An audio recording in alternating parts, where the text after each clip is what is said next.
Hello everyone, today we talk about the Aragonese government in southern Italy, and more specifically the one of Alfonso V in Naples.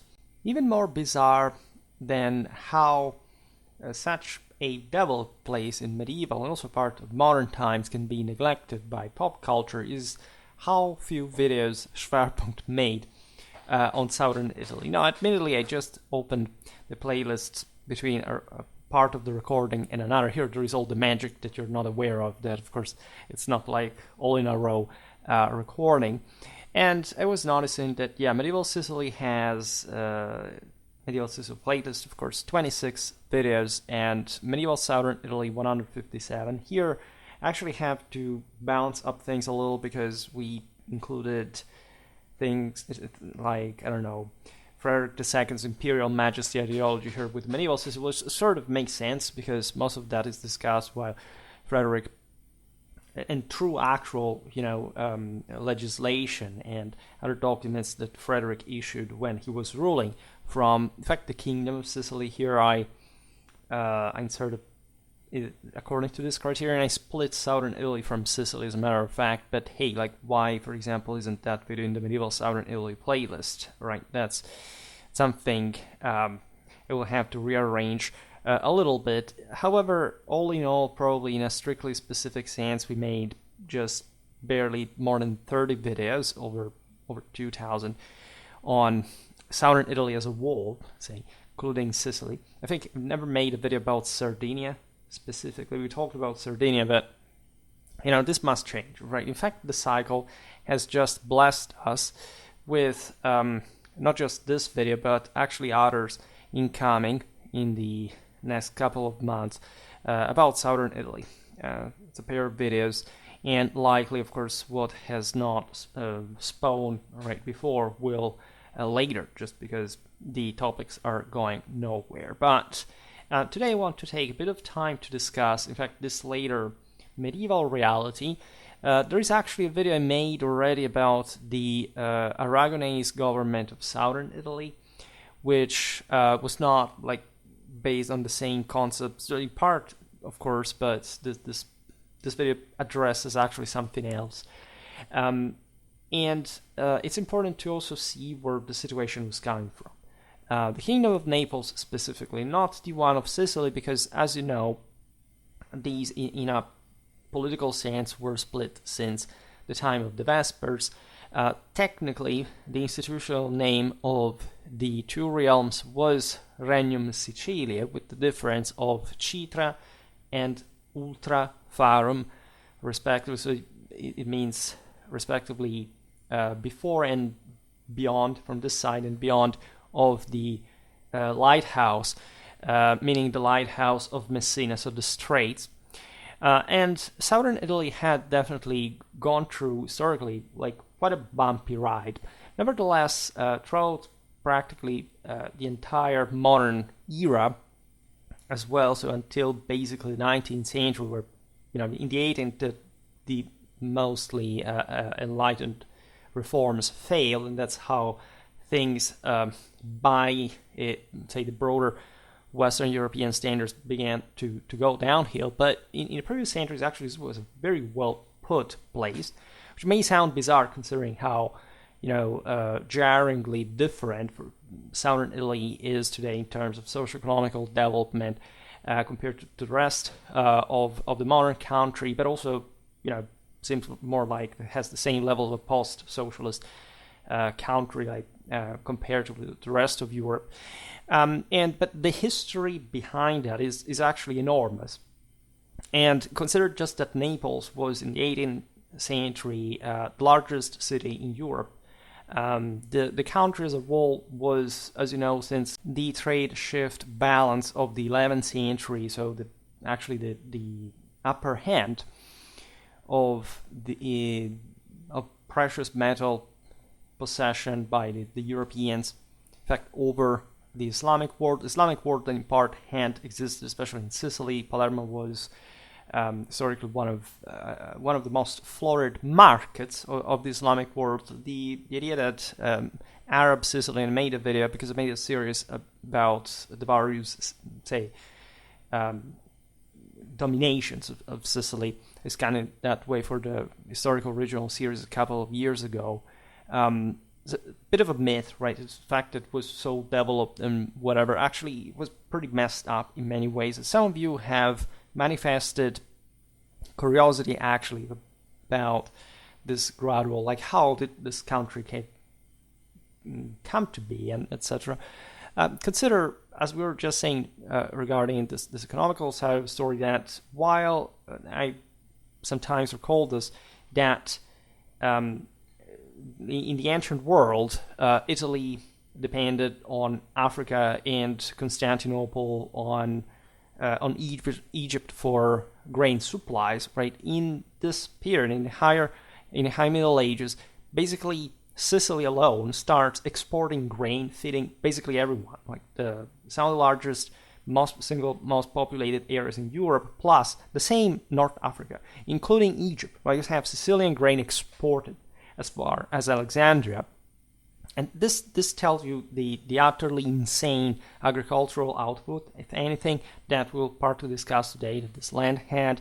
Basically what you see in the development also of Florentine, say, wealth, Tuscan, humanism, communal civilization, passes largely also through the subcontracts that the Angevins had made to the Tuscan bankers for the Sicilian grain exports, right? That in fact fed Florence. We just were talking about this in that video I recently made about the Battle of Montaperti, the quite relevant need for such large cities like Florence, Siena, Pisa to import Sicilian grain. We talked about the general Italian financial hegemony throughout all this period, the later banking system, and so there is one side, there's this absolute wealth of this country. It's a bit like, I don't know, say France. It was bigger system than Italy altogether, for example, but in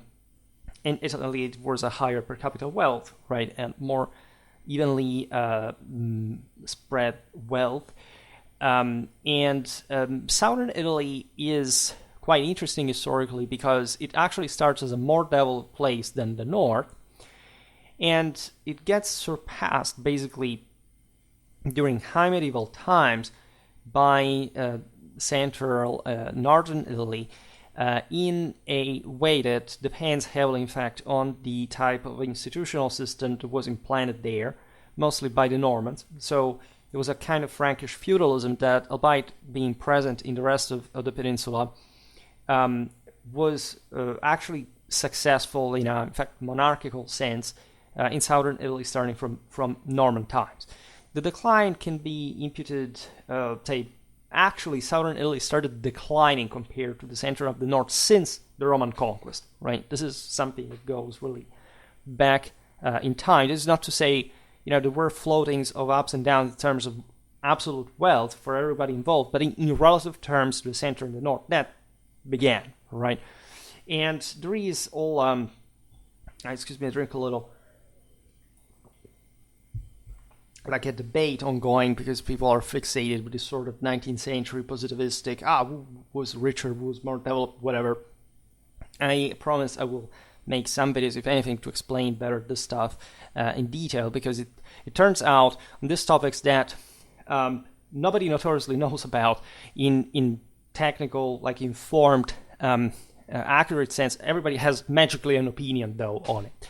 And so that's something I really don't like, not just as a historian.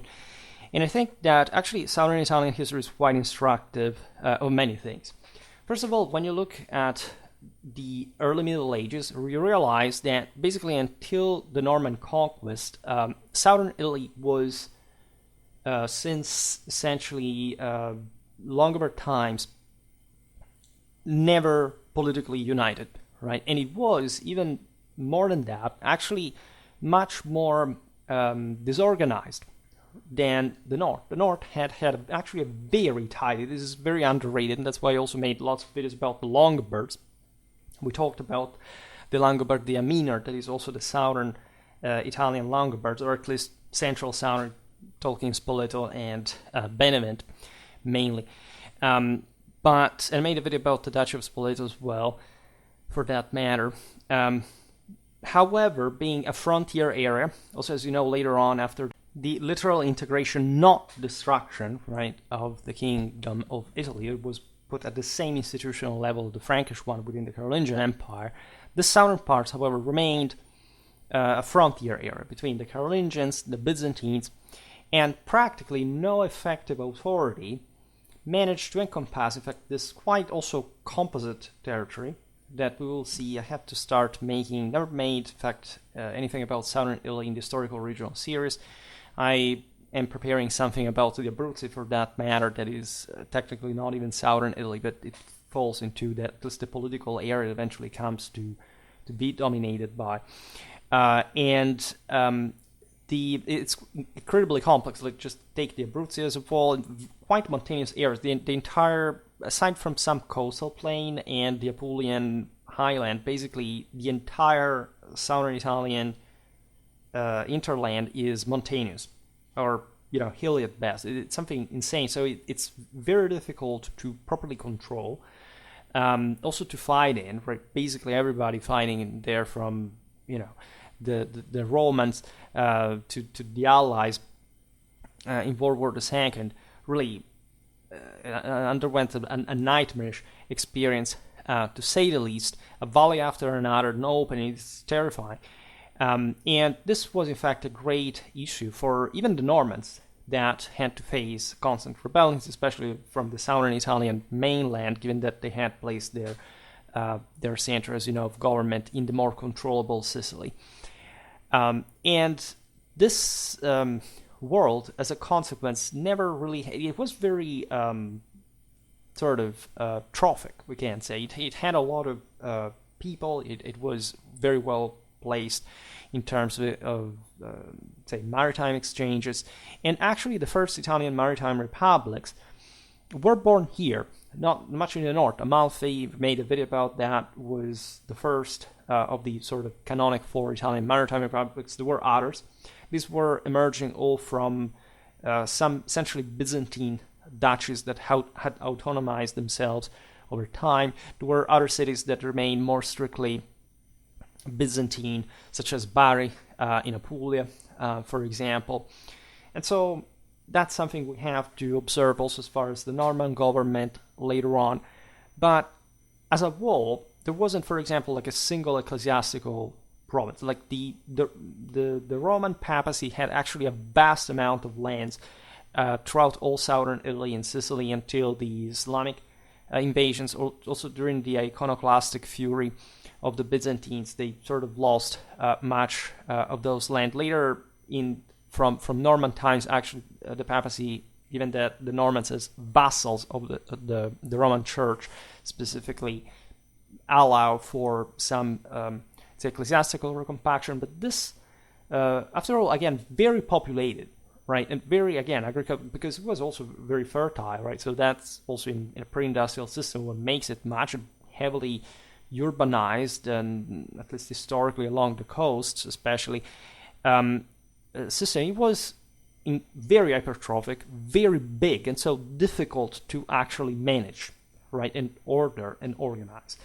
Some tidier direction is given by the Normans, in part also by the Swabians, but basically since the minority of Frederick II, things start going slightly downhill. Then eventually with the Angevins, with the regime change, with the Aragonese, things really deteriorated. Not because these were sort of bad rulers, as we will see today. Let's say today we'll talk mostly about Alfonso V and his reign and times. So we're at the very end of the Middle Ages, when the second half of the 15th century, the Aragonese, thanks to the Milanese support, have successfully conquered, in fact, the Kingdom of Naples. There were some actually feudal chunks like the Principality of Taranto or the Duchy of Calabria that were a bit, very like in that sense Angevin French style, because they had been ruled by the French at that point. A bit of sort of autonomous principalities, like you could say at that point the Bourbon, or some other great house that would sort of act sometimes on its own. However, it is true, especially after the Vespers, that there is a total collapse of the system. Especially Sicily suffers a lot. Even though the Aragonese take over there, say, Aragonese Sicily does not have nearly the same prestige or, cultural splendor, whatever, then, and wealth, especially then, as general stability, than, say, the Swabian one, right? The Angevins have shifted the capital from Sicily to Naples because they wanted to be closer to Rome. That in the Guelph Angevin French axis was a very important thing to do. Charles of Anjou, I'm actually planning a video on the Battle of Benevent. Sometimes we'll talk about Tagliacozzo as well. But was senator of Rome. As you know, he had great ambitions, just like the later, say, the Swabians had towards the political hegemonization of central and northern Italy. We were discussing that also in the video about the battle of the Arbia River, the battle of Montaperti. Because we're in the peak of medieval civilization. The problem, however, is that aside from the continuous, there is a large autonomy within this kingdom. There are some areas that are very well controlled because, of course, that's where the court installs itself, where the greater accessibility is. Naples, in this case, in its fertility and centrality. This was the heart of what the Romans called the Campania Felix. All right. It was also historically, up to this point, very close to Rome, in Campania and Lazio specifically. I explained this in the video about Lazio. Since antiquity, right, the real core of Roman Italy in terms of wealth, manpower, like centrality, was Latium and Campania. They also spoke more similarly with one another, but even in here, this Italy is not. It can be simply not so simply, even in that sense, split into like the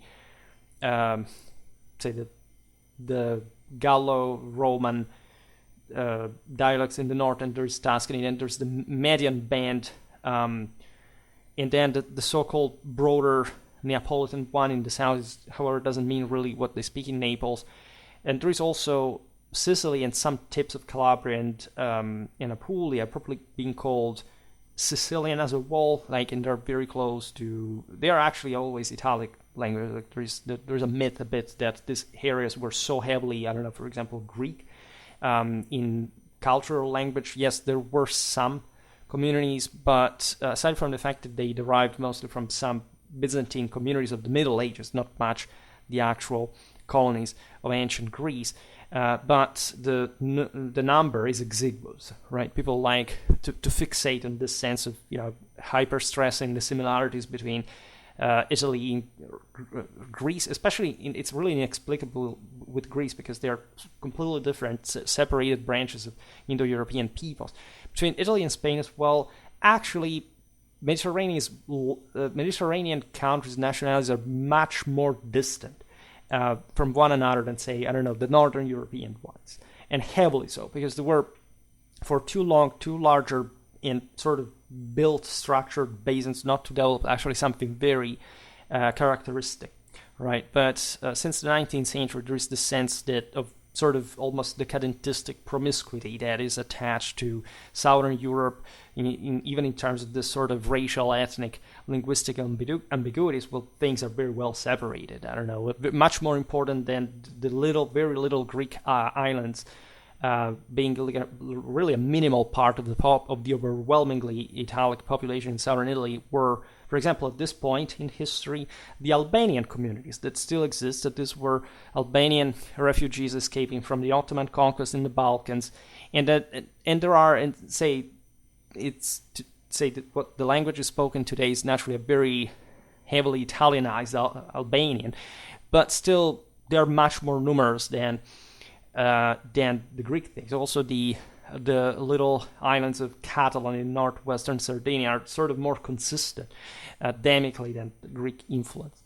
But the sense, and I discussed this in the video about Byzantine military culture. We talk about it also in the video about the Battle of Dyrrhachium, explaining how, for example, from a military point of view, the southern Italian town militias or city militias, as a matter of fact, because these were true civitates, as a matter of fact, not simply towns, as most people think like medieval settlements to be, generalized sense, mostly pertaining to Central, Eastern, Northern Europe.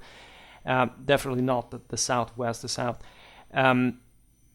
Were, let's say, very well organized, and sort of the best militias that the Byzantines could rely on. Speaking of, in fact, this town levies across their empire. So there is all. We should learn how to distinguish a little bit rather than blending, because of course it's easier to blend. It makes it simpler, but it not necessarily actually more accurate at all. All right. So this country has a very rich history, but there is no doubt that there is a collapse, right, deriving from the Vespers, that were actually a terrible thing, because far from being the Risorgimento sort of myth of the Sicilians wanting to fight against the terrible French Angevins that were the foreigners, and by the way, calling other foreigners, it was actually a pretty well organized as well uprising. Surely also, like, there was always a reason to sort of rebel wherever in medieval Europe it happened all the time. Surely the Angevins may have, strained the court there, and as we'll see now, they hadn't come there to make beneficence. But the sense is that this was an Aragonese Byzantine planned uprising that was incredibly successful. As you know, that the Aragonese the Catalans landed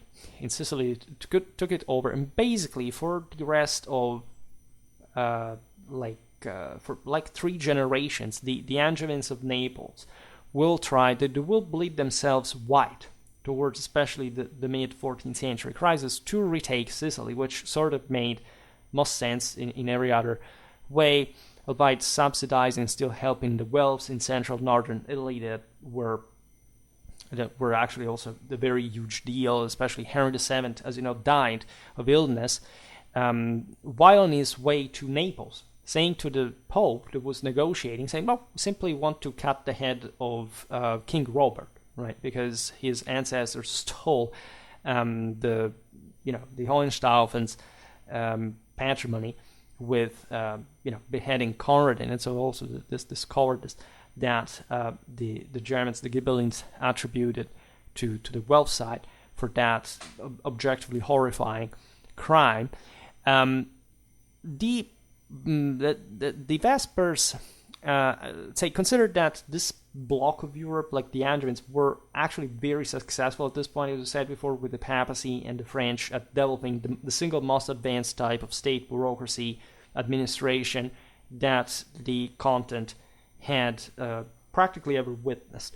And it is a pity that, as you know, I have a Ghibelline vein, but I also like civilization in its might and power, and actually this was a failure, but one of those that really make you feel bad, right? First of all, we have all to atone collectively for the fact that Henry VI, because it's always our fault, even if we came later, metaphysics guys, for Henry VI's death, while he was to actually conquer Constantinople before the French and the Venetians did so during the Fourth Crusade. But also, Charles of Anjou, hadn't been for the Sicilian Vespers, would have reconquered Constantinople yet again, after it had been lost by the Latins and reacquired by the Palaiologoi.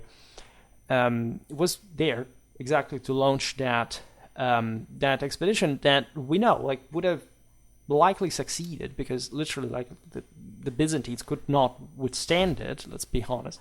And instead, not just this didn't happen, which would have been clamorous, and God knows what would have happened when we would have not perhaps had the Ottoman Empire. God knows how things would have developed. But it also caused this major problem of essentially a fractured kingdom of Sicily, as we were saying before. So basically, Sicily went on with Aragon, and Naples with the Angevins, which destructured, of course, massively the Norman Swabian achievements that had actually made of Sicily, the single most centralized power in Latin Germanic Europe. There are the Melfi constitutions, there are the sees of Ariana, for example. There are really the single most important chapters in the history of medieval law. Basically, they were, first of all, allowing the king to actually legislate in addition to what the local communities were just having by common law. And objectively, the Kingdom of Sicily was one of the great powers of high medieval Europe, together with France, with England. And we sort of forgot that as well, so we have to make other videos about the Siculo-Normans and more. I have, again, some video about that in Canning Eden now. And basically, when you look at, today we concentrate on Naples, because Sicily actually has, from there on, sort of less interesting history compared to the southern Italian mainland. Naples was a hell of a system. Right, by that point, like if you consider like the amount of cities, of communities, of baronies, of dioceses, it was actually a total mess, but it was a pretty rich mess. And the sense is that from there on, there are two dynamics occurring that are actually detrimental on the long run, but still can be sustained because the country is so rich. The first one is a sort of predatory attitude of the various foreign dominations that succeed themselves. That wasn't even just predatory, meaning, okay, let's simply loot and go away. No, these sovereigns were incredibly jealous of their southern Italian possessions, wanted to maintain it at all costs. Alfonso V would even shift the court from Barcelona to Naples, as we will see now. So it's really a lot of stuff. Everybody, like this, the reason why the Swabians had wanted to go there, when the Angevins had arrived, everybody wanted, obviously, to rule from Italy. That was the single most advantageous place to be in the first place in Europe. It was that there was still, by the 13th century, the idea that the Roman Empire could simply be restored in Rome or Palermo, if you look at Frederick II's perspective, and basically all the rest of the world revolving around it, Europe, some of which would have just been a sort of a province in the north, and the Mediterranean, reuniting again the churches, controlling Jerusalem, Constantinople. So the great dream of universalism. Here, as we are seeing, it's actually starting to fall apart. It's not, of course, I made lots of videos on this, but we haven't even began to address it in a robust sense. The other trend, so it's a sort of, say, predatory, it's sort of an exploitative policy, let's say better, aimed mostly at squeezing the agricultural resources of the land, because making structured reforms of the country institutionally is nearly impossible. The other trend being the explanation for the first, that is to say that the level of statal public destabilization occurred after these incidents actually emboldens and strengthens the baronial, the nobiliar power of southern Italy, right? There is at this point not really, say, you would think of the mafia, of course, in a more recent sense. Mafia was actually a very recent sort of phenomenon, it was born in the end of the 19th century. But let's say, remember that every place before this state was only and exclusively mafia, right? And southern Italy starts getting towards a direction in which these sovereigns basically are, this is very similar to many other countries, right? There are other countries that also are more significant. The Central European monarchies have this character much more accentuated to the point that the state fails into some elective system. Here instead, the rulers are true, say, conquerors that manage to maintain control, but because there is essentially a baronial establishment that lets it happening, essentially in exchange for controlling their own business in the interland and leaving of course, contributing to the royal cause in part, and leaving the various kings to sort of controlled the more developed areas, the more central ones, the great ports, depending also on which they were, because as we were saying before, even Taranto, for example, or other like some Calabrian seigneury controlling also the traffics in the straits were quite powerful on their own, and Naples depended on that as well. But of course, there was a general, say, political,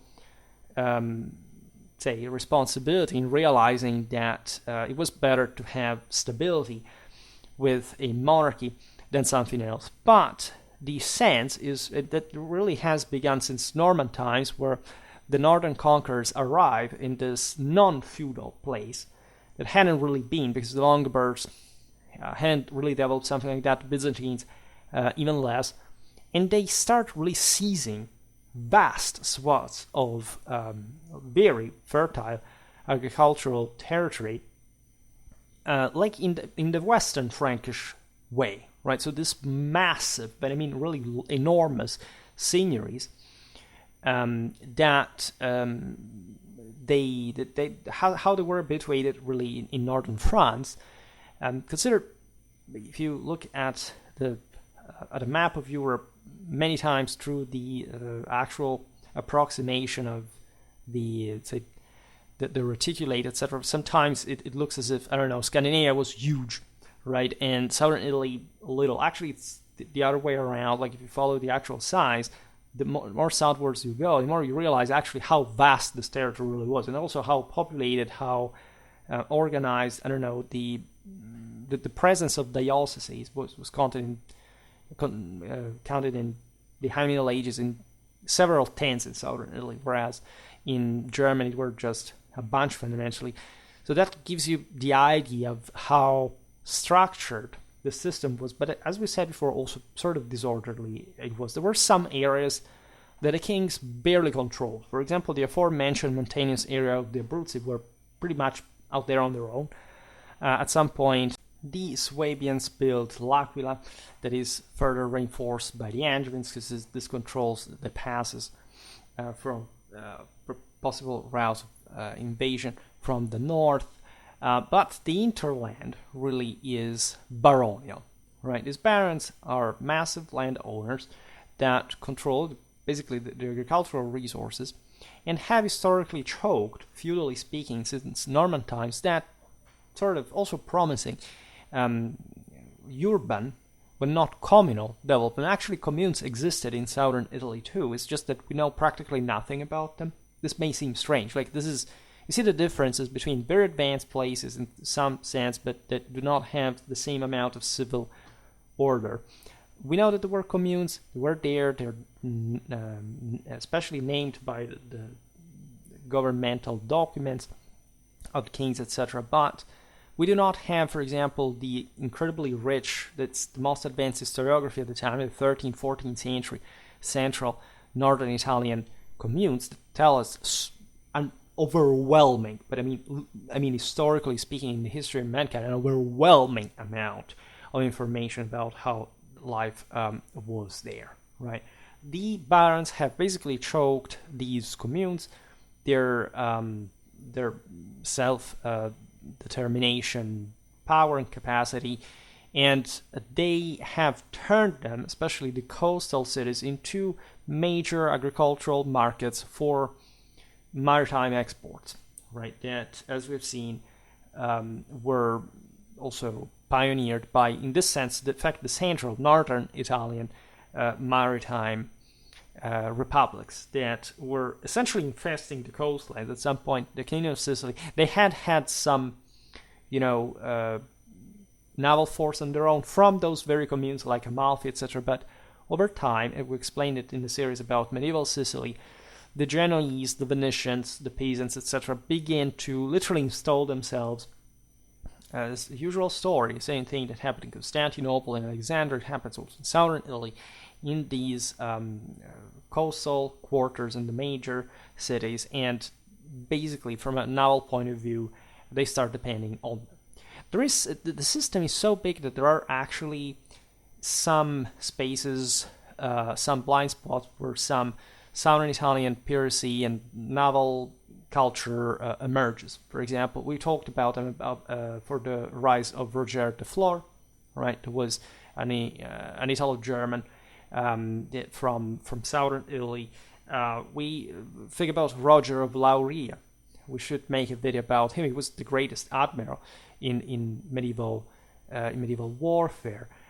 They all emerged from this sort of disorderly substratum, piracy, warfare, trade, followed to the aforementioned break of the Sicilian Vespers, because so many factions were involved along the coast, and they would seize the opportunity, depending which one it really was. This is the same context of the Catalan company, for example, that stems fundamentally from the veterans of the Wars of the Vespers. Some of them, as you know, I made a couple of videos about them, and I have another one incoming. I don't remember, yes or no, but I don't have it here, but it's prepared on their organization. Yes, the one that they had when they actually settled down in Greece, right? I made a video recently about medieval, let's say the late medieval Thessalonian army organization. We'll talk about them too. Some Catalans are actually hired by the same Angevins, sent as some sort of support garrisons for the main to the Guelph cities of central northern Italy. So it's that wide of a net, and one especially has a lot of output, economically speaking, so that also from a local point of view it can be exploited.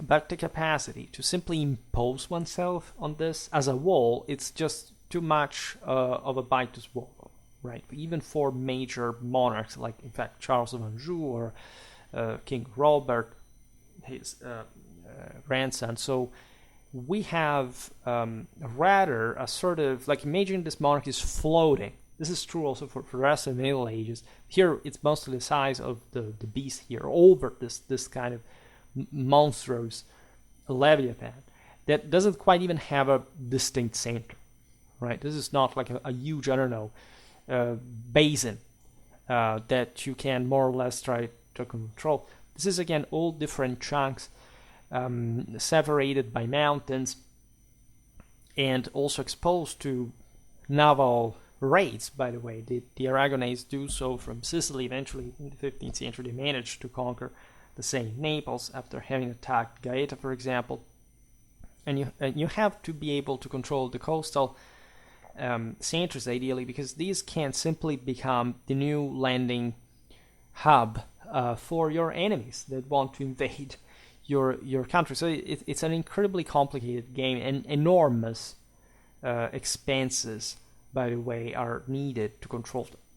Right. This is true also later times during the Ottoman piracy, etc. Italy has something like 3,000 kilometers of coastland, and basically most of it is concentrated in relative terms in the south because of the islands, etc. So it's very difficult to, that there was a very, say, effective, there was a great adaptation to, for example, the Saracen incursions back in the higher Middle Ages, etc. The southern Italian populations basically have the possibility of simply striking back, but they are seized by the Normans, and fundamentally do not allow them to simply expand like the central and the northern Italians do, right? Why this introduction? This introduction is incredibly relevant because of the context that this creates politically and institutionally. Imbalance. You have essentially these foreign rulers, very often ruling even just as creating this vice kingdoms. This is especially the case during the Aragonese times because of the particular nature of, as you know, the crown of Aragon, that was just essentially a dynastic sum of all different countries. Aragon was different from Catalonia. Catalonia was different from the Balearic Islands.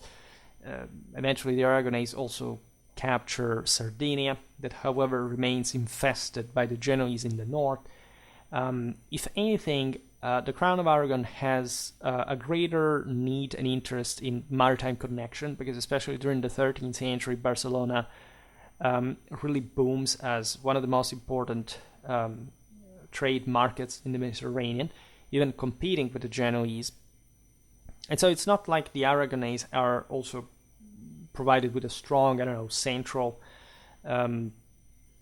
government that allows them to have this simply, strong fiscal income. What they care about is mostly controlling the coastlands, and to avoid, in fact, the interland nobility to have some conflict with them, right? And so allowing these to simply privatize ever more and to have a dialogue with the monarchy that, however, mostly depends on a house that revolves mostly around an Iberian background, right? Actually, during the 15th century especially, the Crown of Aragon does become more institutionally robust. I made multiple videos explaining a bit how the system worked. We'll come back on it in a more detailed way. Because, after all, it was exactly this sort of, okay, there is a king, but it's not burdening exactly one or the other of our possessions more than much, that we will pay even more to stay away. And this would be particularly the case of Naples, as we said, became exactly the court, right? I mean, the Catalans, the Aragonese, the Valencians were happy that their king mostly ruled from another land that had that level of also sort of a exhaustion in terms of local political voice, right? The barons were mostly content with this sort of participation of course, to monarchic policy, but not participating to that too much, because at the end of the day, also to them, these people were to at some point leave, and also to address, of course, the problems Catalonia, Aragon, Valencia, etc. And this autonomy really saved the system, and making actually the Crown of Aragon one of the great powers of late medieval Europe, and also one of the most sort of experimentally dynamic in a political institutional sense, if perhaps the most actually in Western Europe. It was actually a massive domain, and as such, especially in the absence of any sort of major power that could simply take over, like mostly Venice was a problem in general, but there was also the Milanese, in fact, alliance with Aragon that basically counters the Venetian approach, let's say the Venetian attempts to hegemonize Italy towards in fact the later Middle Ages, the 15th century especially. So that's also a very complicated story we have to tell. However, those who really suffered most of this are the people, because the people are generally speaking with the system. They are part of the baronial clientele, but the baronial power is very harsh and oppressive, and on top of this there's the monarchic contributions, and so occasionally, of course, it's always the nobility that rules, but there are some outbursts, right, of repair. Also because the same urban communities are like not provided with the same sort of independent mindset of the rest of Italy that, by the way, at this point had fallen under the signories.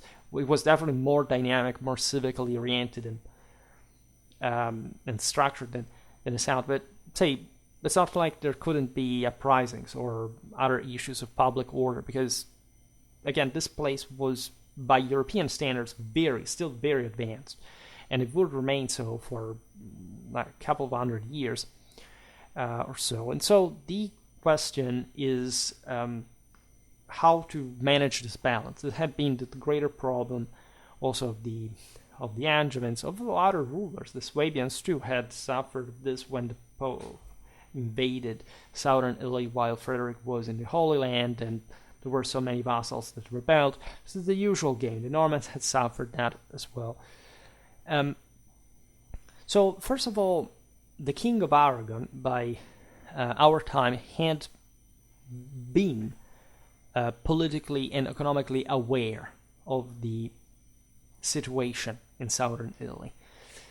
there was a veritable direction in planning pioneered by the Aragonese monarchy that is really not to be found in, as we were saying, Western Europe in the previous centuries. This especially, however, was biased towards the socio-economical standpoint. Right? This transferred itself in a political institutional experiment, but it was essentially conceived in this way, that is transforming southern Italy into a massive agricultural market, right, for exports, and concentrating instead banking, say, crafts, industries in Spain instead. This, as you know, this is especially true for the area of Catalonia that is also contained but remains, in fact, one of the most advanced in the Iberian Peninsula later. Again, there were manufacturers, there were other activities in southern Italy as well. It wasn't just about agriculture, but mostly was like that. For example, this actually has to do with Castile, but Castile had by far the largest wool industry in late medieval Europe. I mean, the Merinas wool, it's exactly derived from this, say, pastoral communes that had formed in territories that would have actually been adequate for agriculture, but that the Reconquista devastations of the sort of between the Christians and the Muslims in the frontier had not allowed for the constant instability, guerrilla raids, etc., to structure, in fact, an agricultural system of, say, substantial proportions. And so Spain was by far the single greatest at that point exporter because of sheep breeding in the area. Southern Italy came second in Europe, especially the Abruzzese, like all the Apenninic hinterland was contributing to that. And at some point, I explained this in that video I made about the Aragonese government as well, it was exploited by the same kings that allowed the sort of unions, let's say, sort of estates of the actual wool producers against the local nobility that wanted to simply take over their pastures. And that's, for example, a very clever equilibristic policy that the Aragonese kings of Naples carry out. But the general sense was essentially specializing the various possessions of the Crown of Aragon towards this or that activity. Right? The Aragonese really knew how to see it well, also because they were backed by a substantial, say, economical, banking, commercial culture that stemmed from Barcelona, from the Catalan trade and market that had also a lot, in fact, in common with the Italian one.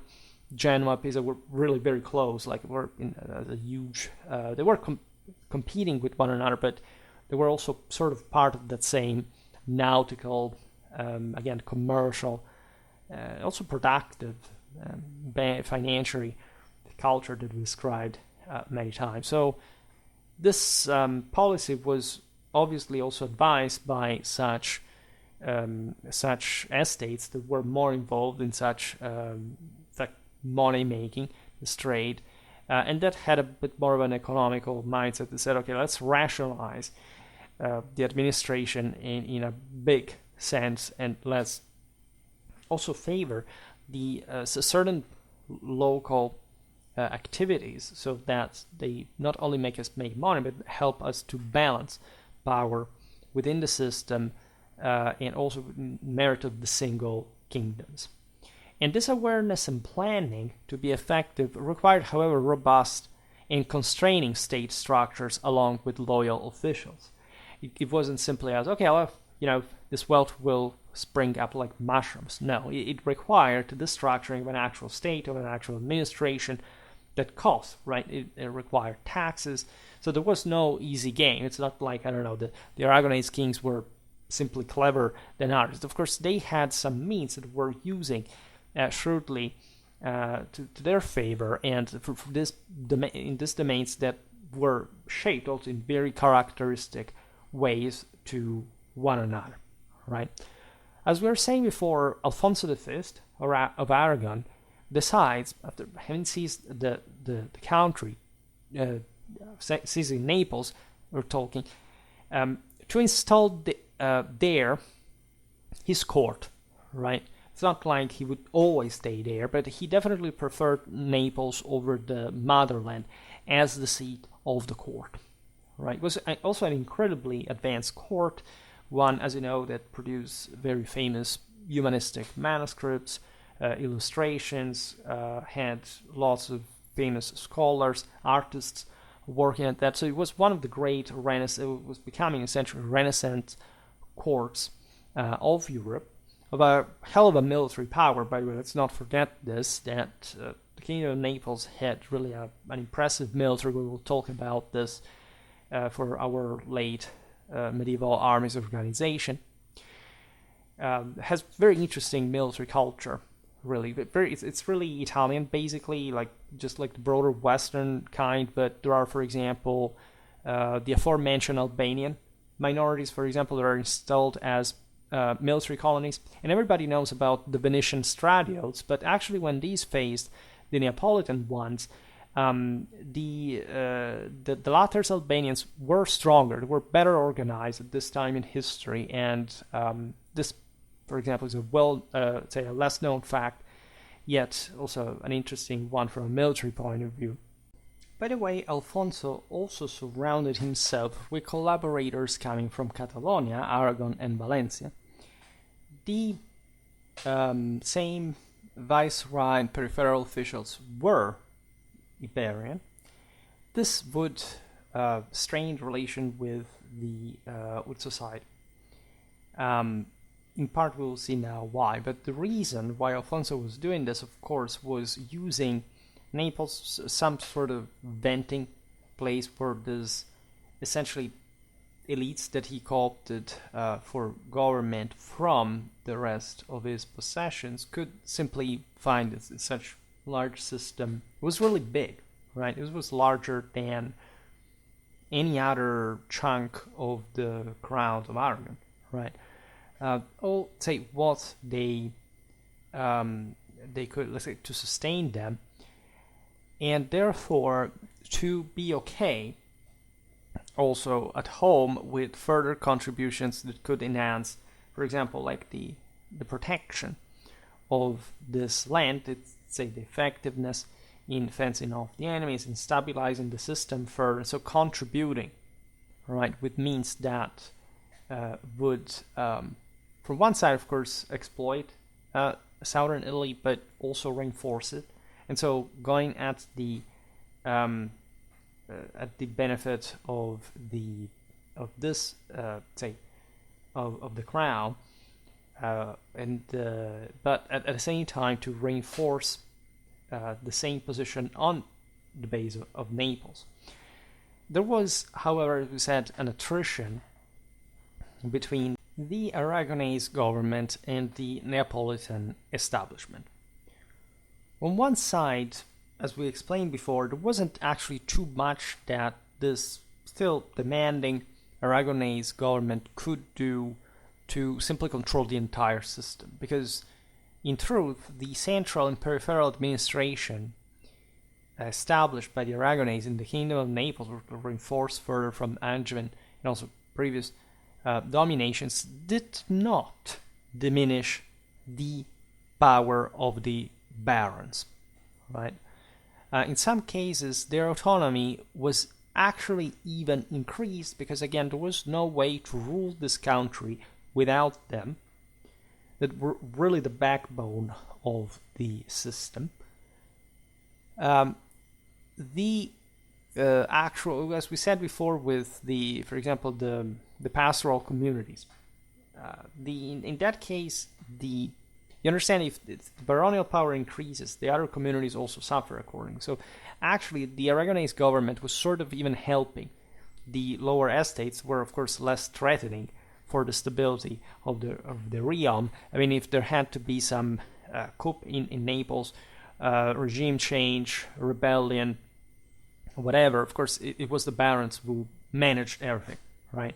They had, of course, private contacts with other Italian and foreign powers. They had private forces on their own. The same army was, made up by them largely.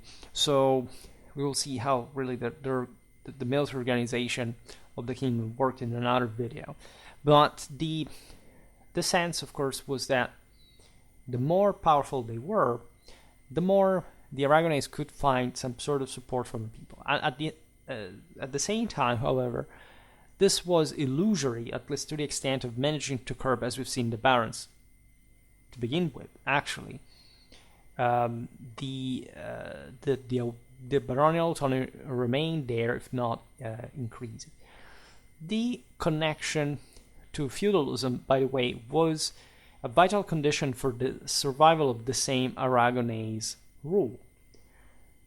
Naples was a feudal kingdom, strictly speaking, so actually it was even more feudal, in fact, than the Aragonese one. Yeah, the Aragonese passed mostly, again, for the idea of the Catalan banking and trade and commerce, etc., but in many ways the backbone of the monarchy was truly feudal, was right inspired to the great martial equestrian deeds, to large estate owning. It wasn't at all like a sort of a republican regime, let's say. And in this sense, Aragon was managing a reality that could not quite be eroded as far as that say more private power was concerned, because it was also connected with it, ideally, right? There was some shared sort of sense of international rule, aside from the local laws as far as the honor of the barons, their sense of might, etc. In other words, the barons supported the government as far as their privileges could be further sedimented. And this is really what, in hindsight, was sort of digging further the country into that sort of immobilism that would take, again, centuries to be fully out there. Again, until the 18th century was possible, in theory, to still sort of adequately co-opt the elites to, say, make a step further politically, institutionally. In the 18th century, however, these reforms fail because of the baronial resistance, as always the great nobler one. And so the country starts really losing fast ground because of the general, say, modernization that the rest of the continent was undergoing. By this point, it's actually difficult. Nobody obviously can predict the future in hundreds of years. And so we tend to, of course, look at this and say, okay, this was a problem. But it wasn't really much different from actually most of Europe. As a matter of fact, this was actually a much more advanced system, also from a political institutional point of view, that obviously had also this, say, further, of course, obstacle in the fact that the country itself was ruled by foreigners, and the barons, as we've seen, were responsible for this too. As well, they had literally negotiated how these sovereigns would install themselves in the country. Without them, really, there was no way to rule.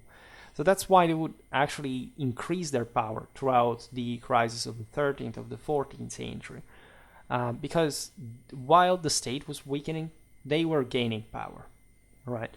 Instead, well, when you look at, at Castile, that also had tremendous problems, like any kingdom at this point, with the nobility. This was at least a local national nobility that eventually was successfully co-opted into the broader system that sort of held, despite, again, of the difficulties that kept existing, even after the 16th century, etc. Here it was different because the nature of power was external. Right, so it was more difficult to simply find solutions that would benefit the system from the within just per se, so it was definitely also an external issue. There were more important things. Say Naples was of enormous importance in the Aragonese, in the broader crown of Aragon, as evidenced by Alfonso V's policy, but it wasn't like, I don't know, that was the only issue. All right, there were the other territories to control, and even if this was the most prestigious for many reasons, also because it sort of countered the Angevin wealth, power. The Angevins were, and the French later were persistently claiming that the kingdom was theirs by right of conquest, by the way, but not only, also dynastically. And so this was really a huge step into a broader international political game and balance that the Aragonese were navigating, of course, always by the skin of their teeth, right? Like all powers involved here. So the best was to have this dominion and preserving it as much as possible. I made a video about the Italian wars that shows how things sort of escalated with France there, and the sort of part the resilience of the system, as a matter of fact, the fact that after all Spain, with its power, its connection, they were talking, of course, later times there with the Catholic kings, etc.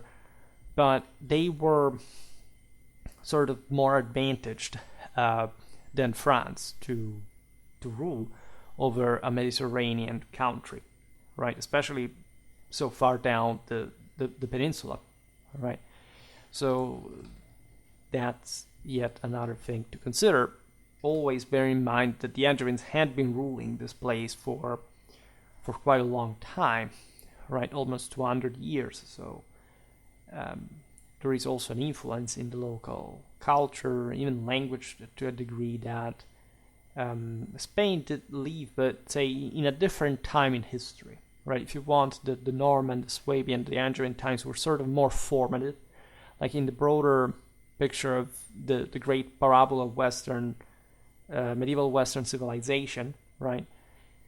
The Aragonese, the Spanish presence in general had been sort of more, say, less feudally impacting, and at the same time sort of more external in many ways. And so this presence was negotiated to an extent that mostly favored the entrenchment of, if anything, this great private domains within the system. But there was still a precarious balance in general, aside from the international threats that would actually sum up better why the Aragonese had sort of fit this context, more than sort of deterministic, structuralistic explanations. But there was definitely an internal balance that tended to be disrupted by the same baronial revolts. Right? Some barons would legitimately say, okay, I want to make a mess, I want to use the power that I have to leverage something, to obtain something, to back this power that has bribed me. You have, because of this issue, popular uprisings as well. And this is especially true in the greater demic concentrations, those massive cities that we're talking about before, including Naples, that, of course, do not simply are not simply control, right? We should talk as a military historical based channel on how to actually maintain public order the hard way in late medieval Europe, and it's not that easy, right? When the mob revolts, it's pretty difficult situation. Nevertheless, also not one that can go much beyond that sort of urban dimension. In fact, these movements are, of course, backed by, if anything, by the barons, by those who can exploit this in a more concrete political sense. And it's always intertwined. Like it's never like a socio-economical struggle of the classes or whatever.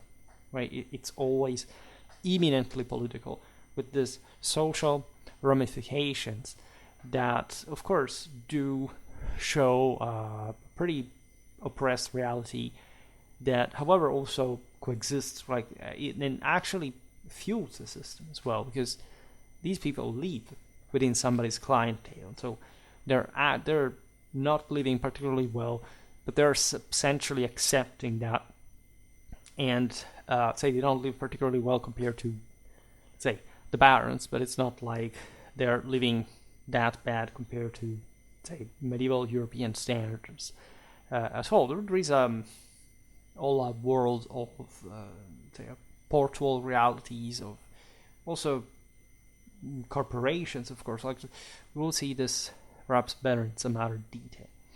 And the chance for this revolts, of course, came when royal taxation and seigneurial greed was too much, right? You have this eruption of violence.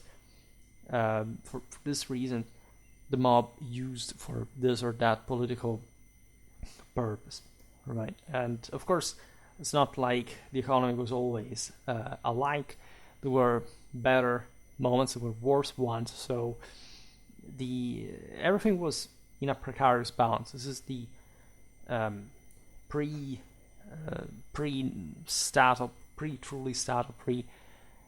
if you want, industrial reality that is characterized by these dramatic shifts. And so when the situation became too intolerable, banally, like bread came to cost too much and to run scarce, like, there would be such revolts, and they could be very dangerous in this important hubs, again, of, like, there is a revolt in Naples, there is a problem for, like, the naval power of the monarchy, there is a possibility of course, these revolts to be backed by others, but it's also, especially, the provincial dimension, areas more distant from the center that could, again, be infiltrated. Typically, the Venetians, for example, would seize during these turbulences the various Adriatic strongholds, because naturally they wanted to control the straits between Apulia and Albania. And of course, anyone who also was a strong southern Italian power was a problem for the Serenissima. So you see, the fleet does exist, but it's also, again, dependent on other, mostly on the broader balance of other powers of Genoa, Venice, the same Catalans, as a matter of fact. So all of this is just a broader consideration and introduction to this specific aspect of the Aragonese policy. All right, we will talk a bit more in detail, not just about all what we said here, but also about the prodrome, and particularly the sort of separation that, say, the specialization that the Aragonese rulers made of the various chunks of their domains, right? And so the idea that southern Italy mostly served as a massive export of agricultural products that would remain for a very long time, to a scale, to a level of wealth, to a level of general territorial relevance and political support that really was crucial in the crown of Aragon. You know that, again, Naples could be accessed by them because of the Milanese support, where the first Aragonese invasion of Naples had been thwarted by exactly the intervention of the Milanese naval forces. And on that occasion, the King of Aragon had been captured, and only at that point he managed to convince the ruler, to the Sforza, to have him access Naples, because mostly of the strengthening of France that would have, as it did, like, would invade Italy and sort of seize Milan during the Italian wars. And so a strong Angevin Naples would have been ever more complicated to counterbalance, and Milan would have sort of been taken out first, so that Aragon turned out to be a better player there. But it also stemmed from previous balances. I mean, the previous situation was motivated by other factors as well, and all things that unfortunately we're not going to see today. But I hope that as a general perspective, for some reason, our video made recently on this, on feudalism, on 12th, 13th century Western feudal monarchies, Louis IX, etc., was it literally boomed, and nobody knows why. I make sometimes such sort of at least better crafted videos compared to these ones, and nobody watches it, but it let's say it doesn't score all these great results. I mean, sometimes the simpler videos, I suspect this one, since I haven't uploaded so many videos on southern Italy, will not attract the attention of too many from at least within the pool of subscribers immediately. But over time, building up such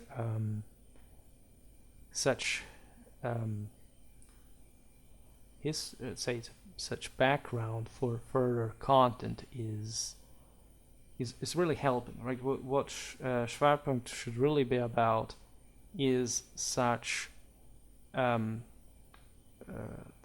almost encyclopedia, but in the sense really that you can sort of for every video like find another not just similar one, but one that connects to the very things that we're talking about today. Imagine this one today that is just like a broader review. I've already made those videos on medieval Sicily as a general kingdom, so including southern Italy. So of course, like touching on some of the topics we discussed today. Like if you're interested in that, you can check those, because I already observed certain aspects in particular depth, right? And again, there is so much to do yet, and especially about southern Italy that we didn't discuss too much. But we will make up for that, hopefully. For today, however, I stop it here. I just hope that you enjoyed this video. If you did, please share it. Otherwise, leave a like or subscribe to my channel if you're interested in my upcoming content. As always, I thank you heartily for listening to me. I wish you a nice time and see you next time. Bye.